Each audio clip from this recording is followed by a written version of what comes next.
Salut les oracles, nous sommes tous des oracles. Aujourd'hui, dans la communauté de l'oracle, nous allons parler de la dynamique du couple mère-enfant.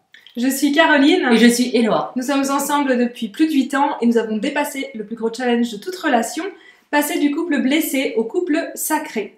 La dynamique mère-enfant, on a donné ce nom-là, mais ça pourrait être aussi coach, coaché, mentor, mentoré. C'est quand il y a une des deux personnes dans le couple qui prend un peu la posture de sachant, de celui qui va tirer l'autre vers le haut pour l'amener à son niveau.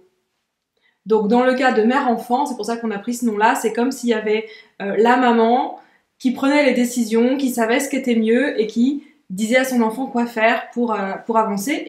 Et l'autre, dans cette dynamique, il va simplement se laisser guider. Il va se définir comme étant une caravane, se laisser porter, il suit le mouvement, il ne prend pas de décision. Cette dynamique-là, on l'a beaucoup retrouvée dans les couples plutôt hétéros, homme-femme, avec l'homme en tant qu'enfant et la femme en tant que mère. Ça, et on s'est rendu compte aussi que dans ces couples-là, en fait, il y a une surabondance d'énergie yin. C'est-à-dire que la femme, naturellement, dans son yin, est là, sauf qu'elle va la réprimer pour être plus yang, plus leader, plus prendre en charge.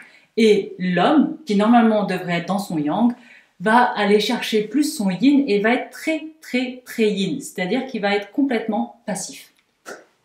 Donc réceptif dans le sens, il va recevoir les ordres, recevoir les informations, donc il va être totalement dans son yin. Alors on te le caricature avec des genres, sache que nous ne sommes pas comme ça. C'est juste de comprendre en fait que énergétiquement, à l'intérieur de nous, il y a du yin, il y a du yang. Et quand tu es yin, quand tu es dans le yang de ton yin, tu vas prendre cette posture de maman. Je vais prendre en charge tout ton quotidien. Et quand tu es dans le yin de ton yin, tu vas te mettre en posture d'enfant. Je reçois tes ordres et je vais exécuter seulement si tu me dis d'exécuter quelque chose. C'est ok, on a tous ça et c'est des postures qu'on prend à tour de rôle dans nos vies. Là, on te parle d'une dynamique de couple où ça va rester figé dans ces rôles-là et c'est ça qui pose problème.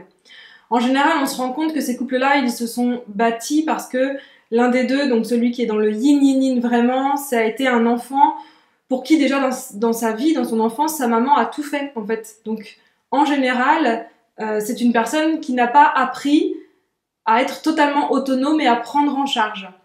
Et l'autre partenaire, qui donc là on a dit est plus souvent une femme dans ce qu'on a vu, mais encore une fois en caricature, l'autre partenaire va être dans un rôle plus de sauveur, sauveuse du coup, et va vouloir prendre en charge son ou sa partenaire pour lui apprendre la vie, pour lui apprendre les choses, pour lui montrer ce que c'est l'amour, et parce que c'est sa blessure qui est activée bien sûr.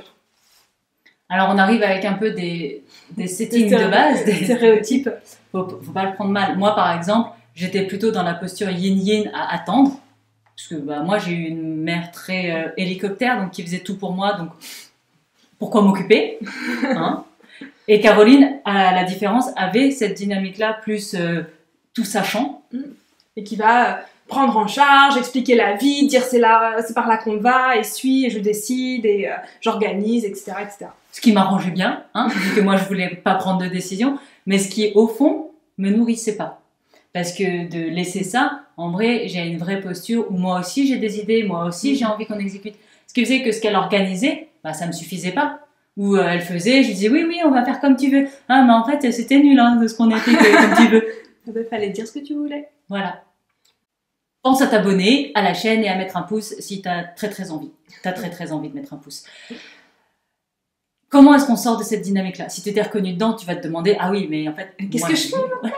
S'il te plaît, je veux sortir de ça. Que tu sois l'enfant ou la mère, en fait, il n'y a pas de jugement là-dedans. On s'en fout, en fait. C'est juste de mettre de la conscience dessus et de dire, ah, je me suis cristallisée dans cette posture-là. Ok. Où est-ce que ça s'applique? Dans quel comportement j'adopte au quotidien qui entérine, qui entretient cette posture-là? Et à partir du moment où tu mets de la conscience là-dessus, c'est là que tu vas commencer un travail sur toi pour comprendre comment est-ce que tu peux changer. Si ta partenaire veut le faire aussi, c'est génial, vous pouvez le faire ensemble, mais de toute façon, ça va d'abord demander une reconnexion à soi, une partie vraiment de reconnexion individuelle, pour ensuite pouvoir mettre ça ensemble dans la matière jusqu'au couple sacré. Dans notre modèle du monde, dans notre modèle de l'humain, nous pensons qu'on a 4 polarités, en vrai. C'est le yin-yin, yin-yang, yang-yang, yang-yin. Ah ouais, si tu retiens, t'es trop fort. Donc quand t'es enfant, quand t'es dans la posture de l'enfant, ton but, ça va être d'aller visiter les 3 autres polarités pour pouvoir après évoluer, te promener dans toutes ces polarités et les équilibrer. Et en fait, l'idée, c'est pas de dire qu'il y en a une qui est mieux que l'autre, c'est de simplement être capable de naviguer dans toutes ces polarités parce que toutes ces polarités forment un tout et toi, tu dois te connecter à ce tout. Parce que j'ai encore envie de le dire, c'est que toutes ces polarités existent en toi. On n'est pas que yang ou que yin. On n'est pas que yin et yang non plus. On a vraiment toutes ces polarités. J'ai